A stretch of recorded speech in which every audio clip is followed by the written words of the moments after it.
This big development coming as new texts obtained between Trump-hating FBI lovebirds Peter Strzok and Lisa Page show that right after they opened the FBI Russia investigation into the Trump campaign, they were planning on meeting FISA court judge Rudolph Contreras at a cocktail party.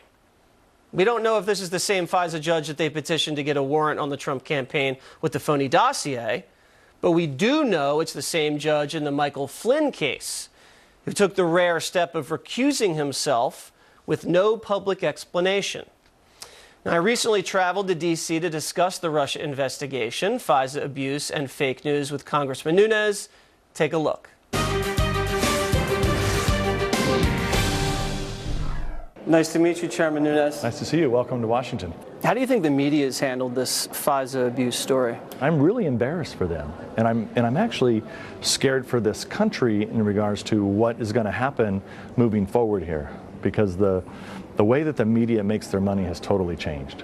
So now you know, if you work for some of these big operations, if you're not writing left-wing stuff and taking left-wing orders, you're not going to work there very long. How much time out of your week do you spend dealing with fake news from the media? Well, I don't spend any time any longer because I don't talk to them.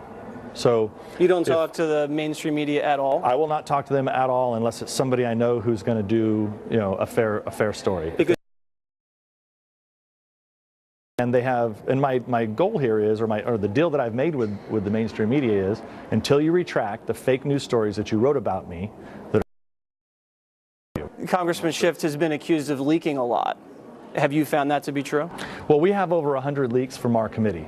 We don't know if it's 100? Over 100 leaks that we believe didn't come from the Republican side, so had to have come from the Democratic side. From the but we can't pin it on a particular. We can't pin it on a particular member or staff, but there's over 100. What do you think the consequences could be if the abuse of the FISA court has been determined to have happened? What would the punishments be? Well, it happened.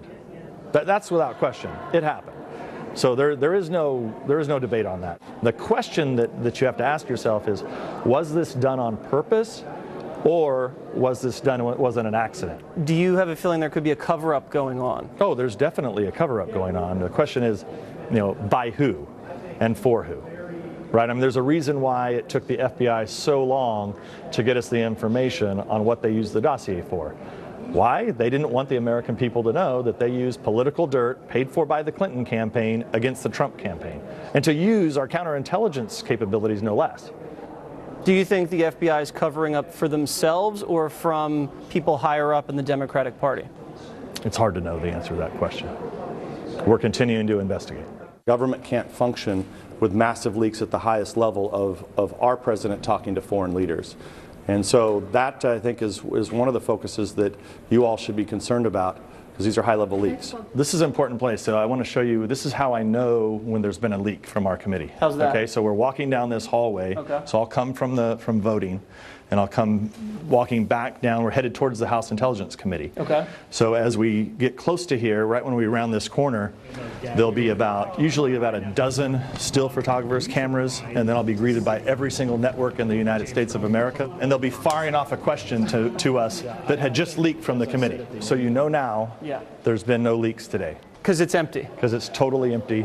There's nobody here. There's nobody down here. Usually if there's a leak, there'll be cameras everywhere here, all down those steps. So we have the memo about the unmasking. We have the memo about the FISA abuse. Is there anything else that you're looking into? So we're working on the State Department, that there's an involvement of Sidney Blumenthal, who was a top advisor of the Clinton campaign. We're going to try to piece all that together.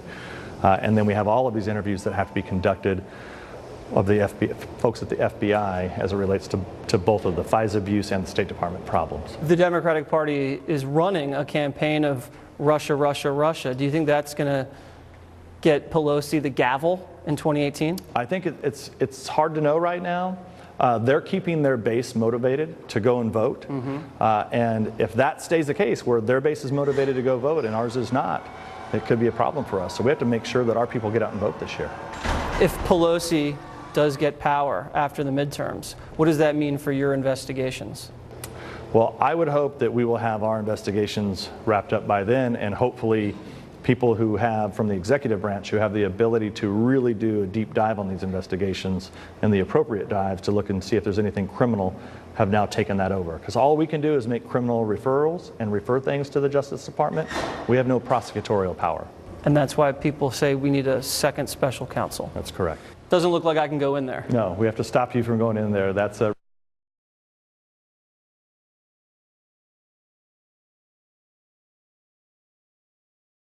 media. All of our nation's intelligence reports that are shared with Congress lie in there. If we have somebody who's coming to brief us at a secure level, top secret level, the meetings will be done in here.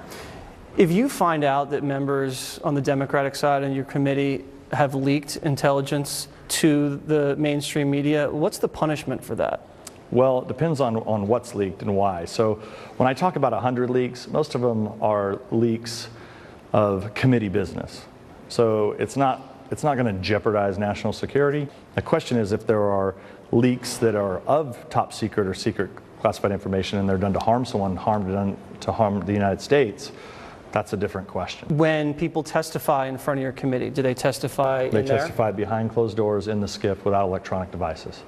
And so that's recorded, and then we can vote to make those transcripts available. Has Peter Strzok and Lisa Page, the two FBI agents, have they testified in front of the committee? They're on our list and they will have to testify. And that will be behind closed doors? Yes. What would you like to ask these FBI agents, Strzok and Page? I can't get into any of that. Can I offer? Nice try though. That's good. That's a good try. Thanks to Congressman Nunes. Up next, an emotional support duck, Daniel Turducken Stinkerbutt, wades into Water's world. And later, the party bros on President Trump's Space Force.